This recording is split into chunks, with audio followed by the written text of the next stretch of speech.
E aí, a primeira pergunta foi do João, sobre como é que a gente pode estimar o consumo de pasto das nossas vacas.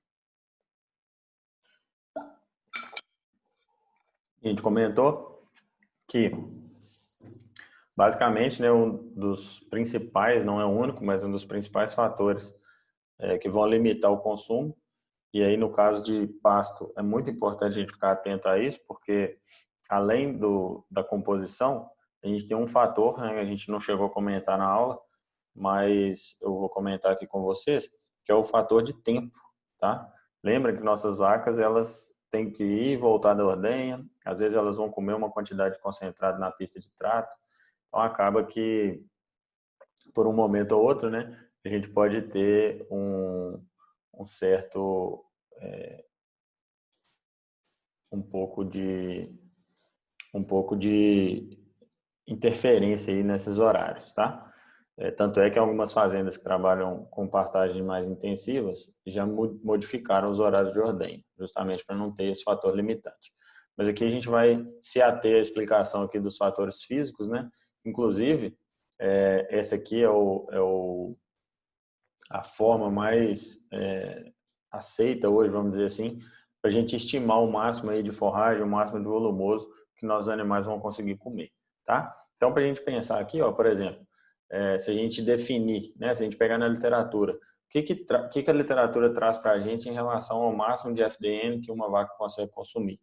Tá? Os trabalhos, a maioria foram feitos aí com silagem de milho, feno de alfafa, como a gente já comentou, e nesses trabalhos, né, os pesquisadores, um grupo bem tradicional aí nesse trabalho de consumo de fibra, qualidade de fibra, etc., observaram que a gente tem um padrão aí de máximo de consumo de 1,2% do peso vivo dos animais. Tá? O que significa dizer isso? Se eu tenho uma vaca aqui de 600 quilos de peso vivo, quantos quilos de FDN, teoricamente, essa vaca comeria? Né? Então, basta eu pegar aqui os 600 quilos de peso vivo, multiplicar por esses 1,2% que a gente comentou, e a gente vai achar que a nossa vaca vai consumir, né, o potencial de consumir 7,2 quilos de FDN por dia. Bom, se eu considerar, por exemplo, uma pastagem com 75% de FDN na matéria seca, significa dizer o seguinte, que para cada 100 kg de capim, eu tenho 75 kg de FDN, correto?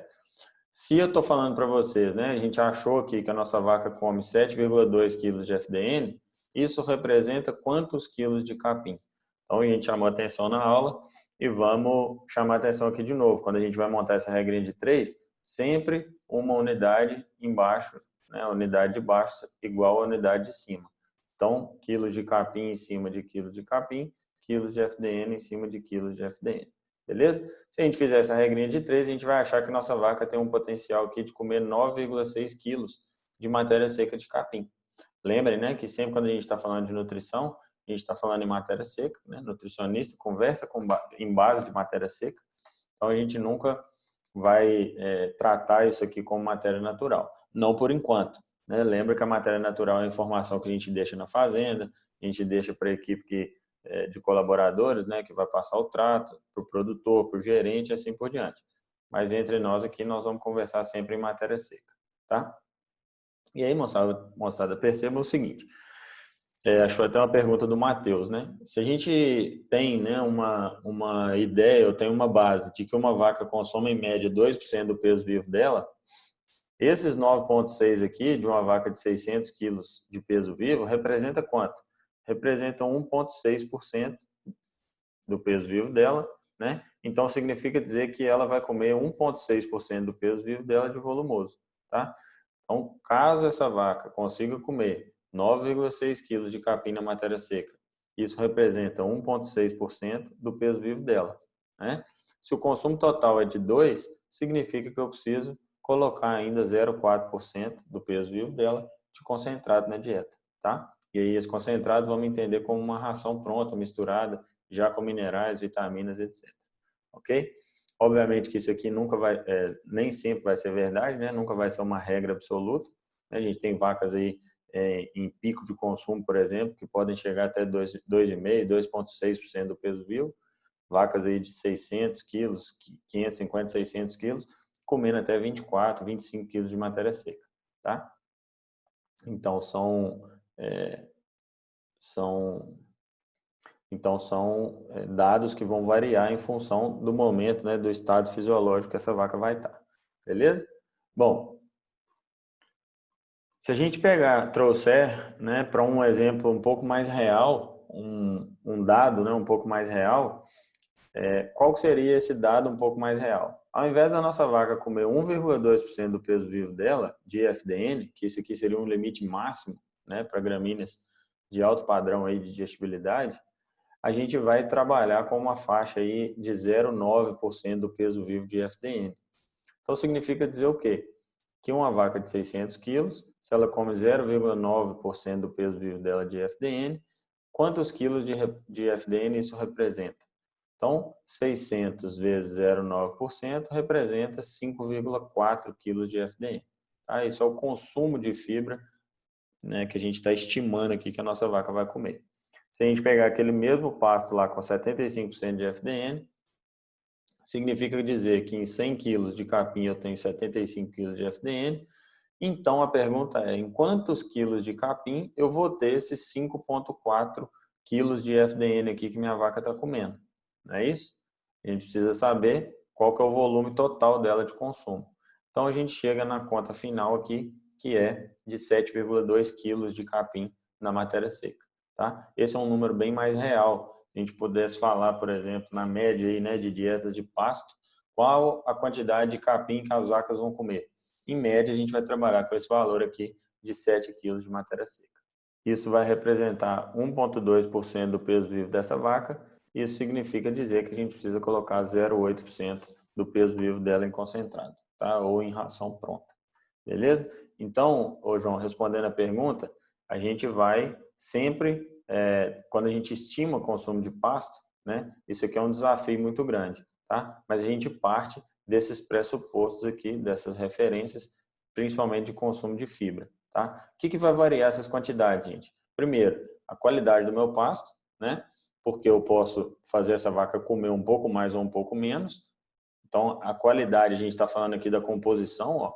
Nós estamos falando que o volume final, a quantidade final, vai depender da quantidade de fibra que tem no pasto.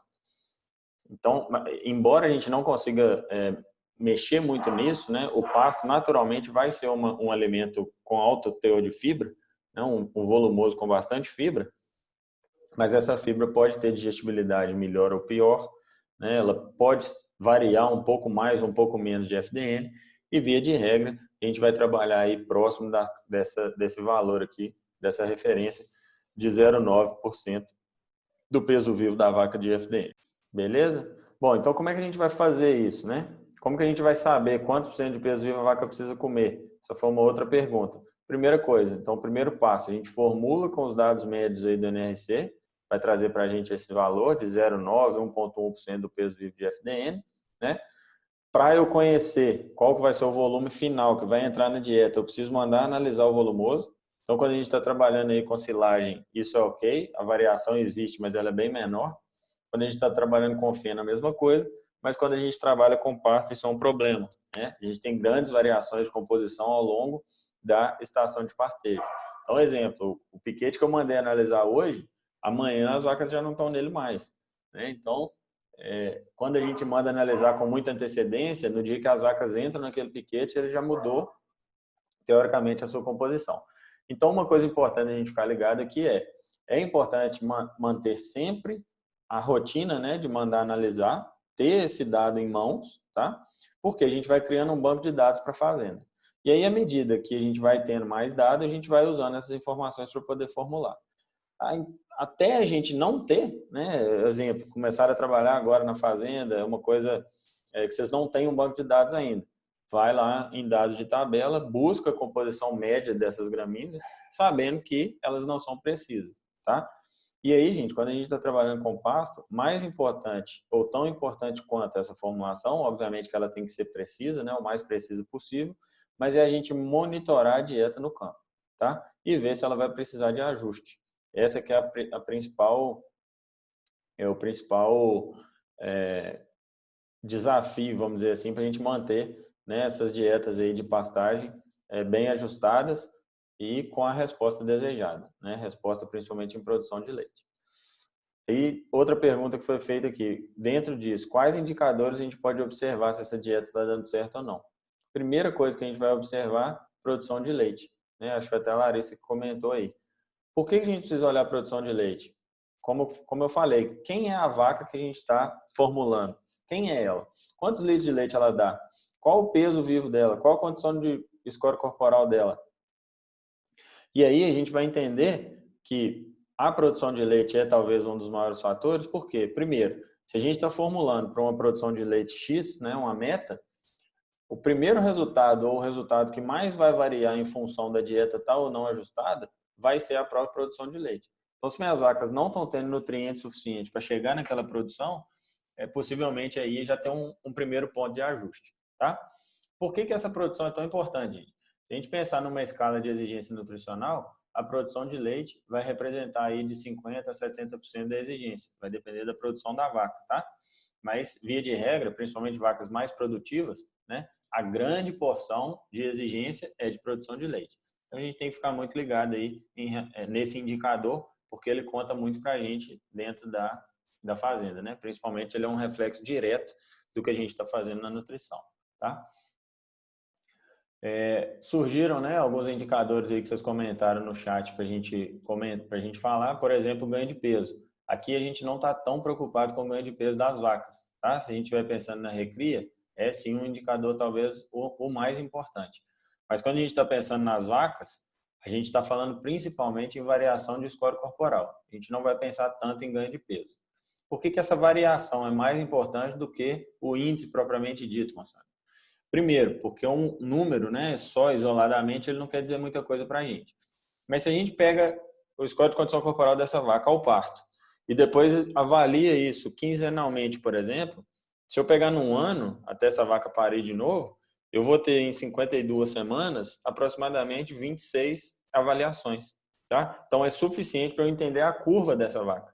Se ela está ganhando condição corporal, se ela está perdendo condição corporal dentro dos limites aceitáveis. Então é importante a gente ver essa variação ao longo do tempo, tá? E vocês vão começar a entender também que esses indicadores, né, mais para frente a gente tem uma aula aí só disso, mas esses indicadores, eles podem ser divididos, vamos dizer assim, em duas classes. A gente tem os indicadores que mostram para a gente problemas, né, ou situações de rebanho, e a gente tem os indicadores que mostram para a gente situações de indivíduo. Então, exemplo, se eu tenho um problema, eu tenho um lote lá de 15, 20 vacas, eu estou tendo problema com 10 vacas daquele lote, o mesmo problema. Exemplo, elas reduziram a produção de leite ou estão perdendo condição corporal, ou algo está acontecendo com um número maior de vacas dentro daquele lote. Bom, possivelmente eu tenho um problema de rebanho. E aí a gente vai investigar o que pode estar acontecendo ali, né? O que pode estar sendo a causa daquele problema ali naquele rebanho. Agora, se eu tenho um lote lá de 20 vacas, eu tenho uma ou duas vacas que estão apresentando um indicador um pouco pior ou pior do que a gente espera, né? Fora da nossa meta, aí talvez a gente tenha um problema de indivíduo e a gente precise ir lá investigar como é que isso pode estar influenciando de fato nesses indivíduos. Beleza? Isso vai acontecer para quase todos os indicadores que a gente tem, tá? Então, quando a gente fala de monitoramento, nós estamos falando simplesmente de elencar indicadores importantes, tá? E conseguir interpretar esse dado. Via de regra, a gente gera uma informação de dados muito grande e há uma dificuldade aí na hora de interpretar esse dado. Então, para isso aí, a gente precisa ficar muito atento. Beleza? Aqui também, né, a gente comentou da importância desse indicador de produção de leite aí, pelo menos da estimativa dele, para a divisão de grupos, para a divisão de lotes, né? E aí a Larissa perguntou de quanto em quanto tempo a gente poderia fazer esse manejo, essa mudança, tá? Então, a gente colocou aqui ó, algumas informações. A hierarquia do grupo, quando a gente muda, quando a gente mexe nela, né? Ela demora aí de 7 a 13, 14 dias para se reorganizar, dependendo do tamanho do grupo. Então, tem muita fazenda que às vezes faz mudança a cada 14 dias e não consegue ver muito resultado disso, tá? A gente prefere fazer a cada 28, primeiro porque é quando a grande maioria das fazendas pesa leite, né? Se a gente não tiver um software que acompanhe isso em intervalos menores, via de regra a gente vai fazer uma pesagem de leite mensal e aí é quando a gente vai ter dados tanto de produção de leite quanto de score de condição corporal para poder ajustar, se for preciso, esses grupos, tá? Em fazendas muito grandes, aí, a gente não deveria passar de 100 animais no lote. Tem alguns trabalhos aí mostrando que tem uma perda de hierarquia, uma perda de clareza de hierarquia social, vamos dizer assim. Então, a gente começa a ter muito mais conflito. a partir de 100 animais. Mas isso aí é dependente, obviamente, das instalações, né, do temperamento dos animais, e isso pode ser um pouco mais variável. Mas é uma diretriz que a gente tenta seguir, tá? Normalmente, uma outra coisa que ajuda muito é quando a gente vai fazer essas mudanças de grupo. Não fazer mudança de indivíduos sozinhos, né? Tentar fazer mudanças aí de 2 em 2, 3 em 3. A gente até deu um exemplo na aula, né? Que é igual quando a gente vai numa festa. Se você e um amigo, 2 amigos, é muito mais fácil de você ficar à vontade ali para interagir com outras pessoas. Quando você vai sozinho, você fica meio perdido ali até encontrar um conhecido e tal. Então, quando esse comportamento é observado em outros animais, né, outros mamíferos, então fazer essas mudanças aí em grupo faz mais sentido, né, quando é possível, obviamente. Quando não é possível, não tem problema, tá? Então aqui a gente vamos só relembrar aqui, né, a importância de a gente fazer essas mudanças, dando um intervalo aí suficiente para poder ver o resultado dessas mudanças, tá? Outra coisa que a gente comentou aqui nos indicadores, né? A gente vai sempre dividir o grupo em função da produção de leite, tá? Porque é o fator, vamos dizer assim, de exigência para igualar a dieta dessas vacas mais preciso ou melhor, tá? E aí essa é uma primeira decisão em relação ao rebanho. Eu posso fazer ajustes individuais? Posso e devo. Exemplo, eu tenho uma vaca que ficou no lote 3. Então, nós vamos, por exemplo, ordenar todos os animais com a produção de leite deles, né?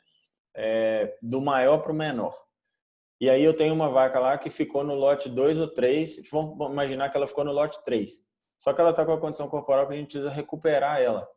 Ela já está do meio da lactação para frente ali, e aí eu preciso recuperar essa condição corporal. Eu posso pegar essa vaca e botar no lote 2, ao invés de botar no 3. Tá? Então ela vai ter uma dieta um pouco mais densa, às vezes, né, um pouco mais quente, vamos dizer assim, no sentido de ficar um período nessa recuperação de condição corporal, e aí depois ela poderia voltar para o lote dela normalmente. Então eu posso fazer esses ajustes individuais. Tá? Posso usar também o status reprodutivo dessa vaca. Às vezes é uma vaca que está vazia, teve algum problema lá no início, período de transição, e aí a gente precisa dar um aporte nutricional um pouco maior para ela, e aí a gente pode tirar ela do lote dela e botar ela no lote anterior, né? Pensando em lotes com qualidade e densidade de dietas diferentes. Beleza? Então são basicamente esses indicadores aí que a gente vai usar. Depois a gente vai ter uma aula só para discutir isso também, então podem ficar tranquilos em relação a esses temas aqui, tá? Bom, uma outra dúvida foi a dúvida da Vitória, né? O consumo é influenciado pelo glucagon e propionato, certo? Mas eu dei uma lida e não lembro muito bem a relação. Então aqui, só para a gente relembrar essa relação, o glucagon, como vocês falaram, né? Ele é um hormônio produzido no pâncreas e ele é antagônico à insulina. Então, enquanto a insulina tem a função de depositar substrato, depositar reservas, né? Ela joga glicose para dentro da célula, ela vai fazer um pouco ela vai atuar também nessa reposição de reservas corporais, vamos dizer assim, nesse acúmulo de reservas corporais, né? Enquanto isso, o glucagon vai ser liberado normalmente quando esse animal está em jejum, quando ele está em um déficit calórico, vamos dizer assim, né? Em balanço energético negativo ou em jejum. Então tem uma sinalização, o pâncreas excreta esse glucagon e aí ele vai sinalizar para o sistema nervoso central que o animal precisa consumir, que o animal precisa comer, tá? Essa é a forma com que esses hormônios aí vão influenciar no consumo. Então o glucagon é um estimulador de consumo, a gente pode falar assim, tá? E o propionato? O propionato é o contrário. Lembra que o ruminante, diferente do monogástrico, ele não vai ter altas variações na glicose, né, na glicemia, não só por causa da própria insulina, mas também porque a glândula mamária drena uma quantidade intensa de glicose da corrente sanguínea, né, para a produção de lactose e produção de leite. Ela tem um poder osmótico grande na glândula mamária, é ela que vai fazer a produção, o volume, né, na produção de leite. Então, esse propionato atua no consumo como? Via de regra, ele vai ser, dentre os ácidos graxos, o que mais vai sinalizar para o sistema nervoso central que, à medida que ele aumenta na corrente sanguínea, quando aumenta a quantidade de propionato circulante, chegando no fígado para virar glicose, Lembra que esse propionato é a principal fonte de glicose nos ruminantes? Quando ele está chegando em alta quantidade lá no fígado, o sistema nervoso começa a entender que está tendo muito substrato. Então, essa vaca pode, por exemplo, diminuir o consumo dela ali e ir ruminar ou ir ficar em ósseo. E aí, gente, obviamente que isso não é uma matemática exata, né? São vários fatores atuando ao mesmo tempo. E esses são apenas um dos fatores, ou alguns dos fatores, que vão estar entremeados aí entre vários outros hormônios, entre vários outros nutrientes, né? E a própria capacidade da vaca consumir, principalmente em relação às limitações de fibra, limitações de enchimento ruminal e assim por diante, tá? Lucas, Vitória, não esqueci não, vou voltar lá, tá?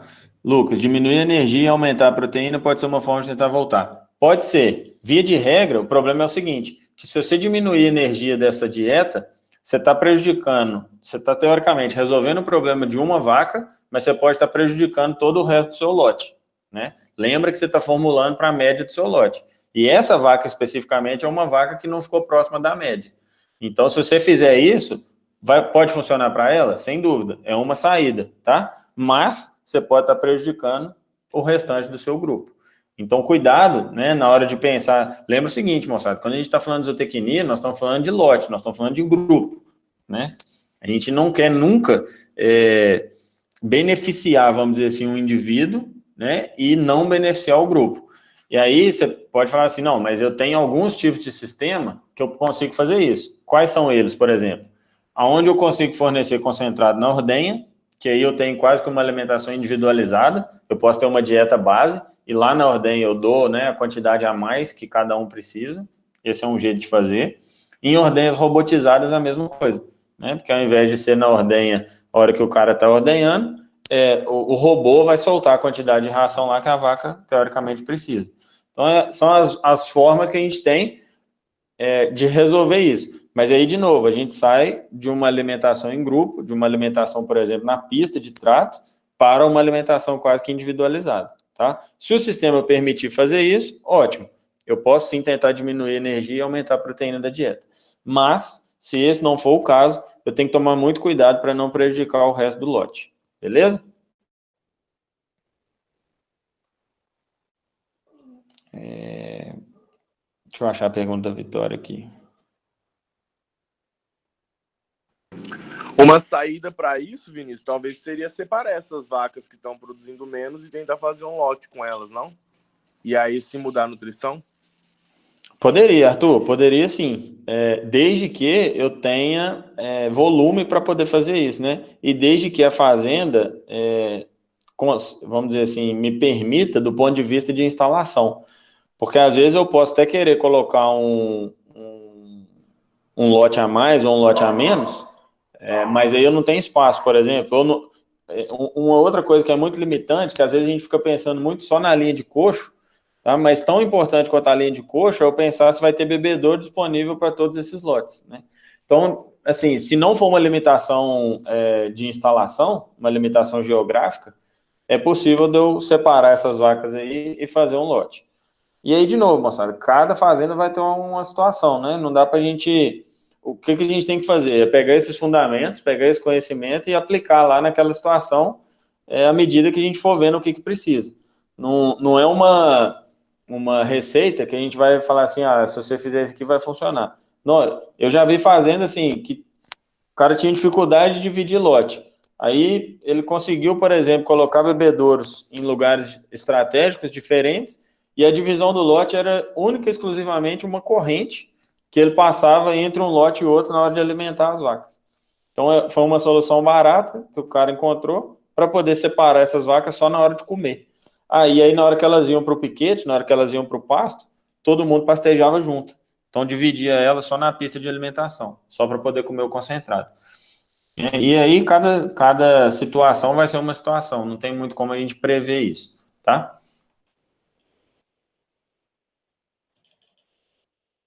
Ó, estamos inteirando 1h10 aqui de bate-papo. Não vamos delongar muito mais, não. Vou liberar vocês aí para fazer outras atividades que precisarem, que tiverem. Se vocês tiverem dúvida, gente, manda no grupo lá. Oi, pode Teria falar. como você você mandar pra gente esse arquivo que você fez aí no Word, por favor? Mano, vou subir lá para a plataforma, junto com a gravação dessa reunião aqui, tá? Ah, não, beleza. Beleza? Vinícius, sobre Diga. essas reuniões online daí que o senhor propôs, você vai fazer isso sempre ou é só para tirar dúvida? Ou você vai passar matéria assim? Ou só em arquivo? Como que vai ser? Larissa, eu pensei nas aulas. Uma coisa que eu quero falar com vocês aqui, ó, é os próximos conteúdos, né, que a gente vai discutir. A parte de carboidrato, tá? É o próximo. E aí a gente vai falar de carboidrato não fibroso, da parte de carboidrato fibroso, algumas recomendações importantes. Eu pensei em gravar algumas aulas para vocês e sempre depois de uma aula gravada a gente tem uma rodada dessa aqui de tira dúvida. Mas se vocês quiserem sugerir algum outro formato aí, pode falar que a gente avalia. Show de Eu bola. acho que é bacana essa aula gravada e depois a gente poder tirar dúvidas. Acho que fica bacana. Então tá. E assim, também, às vezes, né, se tiver alguma dúvida no meio do caminho aí, não precisa esperar esse bate-papo aqui, não. Vocês podem mandar lá no grupo ou mandar na plataforma. Todo dia, no celular é muito fácil, né? Toda hora eu entro aqui e vejo se tem dúvidas, se tem alguma coisa lá. Na plataforma eu estou entrando direto também. Estou ligado aqui no computador, então, se vocês tiverem alguma dúvida, manda lá, não deixa para depois, não. E aí, alguma coisa que for mais pontual, que for mais complexo, vocês acharem, deixa para cá que a gente tira ela aqui e comenta outras coisas que forem relevantes aí. Pode ser assim? Beleza. Então tá, combinado então. Qualquer dificuldade aí que vocês tiverem, qualquer coisa, é só mandar que a gente vai desenrolando. Beleza? Obrigada. Obrigado a vocês, moçada. Boa tarde aí para vocês. Boas atividades aí. Qualquer coisa, estamos à disposição. Boa Valeu. tarde, até mais.